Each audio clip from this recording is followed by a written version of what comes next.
Hey guys, welcome back to my channel. So I have this article. It says family denied burial plot in whites only cemetery. So I'm going to play the video. Beryl Simeon, an Allen Parish Sheriff's deputy, was diagnosed with cancer in December. In the last month and 9 days of his life, Simeon talked with his family about burial plans, telling them he wanted to be laid to rest at Oakland Springs Cemetery because it was close to home. Little did the Simeon family know. There was in their bylaws that the cemetery was for whites only. And so I kind of just looked at her and she said, there's no coloreds allowed. Just blatantly with no remorse.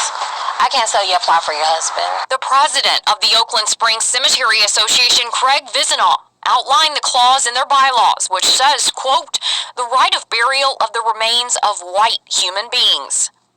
It's a cemetery contract which he says dates back to the 50s. It never came up. It never, and that I take full responsibility for that. I've been the president of this board for several years now. I take full responsibility for not reading the bylaws. The Simeon family says they were told to leave the grounds Tuesday by an associate of the cemetery after denying them a burial plot. Family members say the anger they felt from those racial remarks, combined with the grief of losing a loved one, was just too much to process. And there was nothing none of us could do. But we did it, and to be told this is like we were nothing. You know, he was nothing.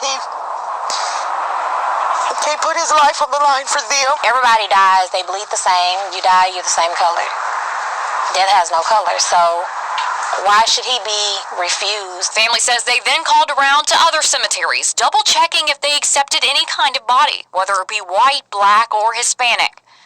The Simeons say the cemetery president attempted to rectify the problem by changing those bylaws, but they say nothing can change the fact they were initially denied based on their skin color. I even offered them that I can't sell you one, but I can give you one of mine.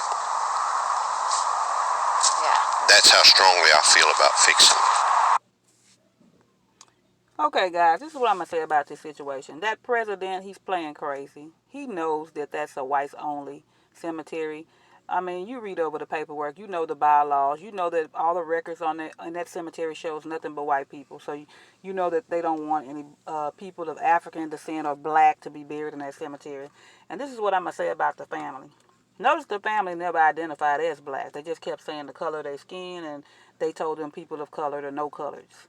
Being from the South here in the last name Simeon, I know that these people are Louisiana Creoles. And a lot of times Louisiana Creoles identify themselves as just Creole. They don't want to say white. They don't want to say black. They just want to be in between. This town, wherever they're from, is small. There's no way that sheriff didn't know that that was a white cemetery. Because I'm from a small town, and we have a white cemetery just like this, where they don't let anybody black be buried there. So you can't slip through the cracks. When you're rubbing elbows with these people on these workplaces and working in the system of white supremacy, which is in law, they let you in to do a job and do a lot of their bidding.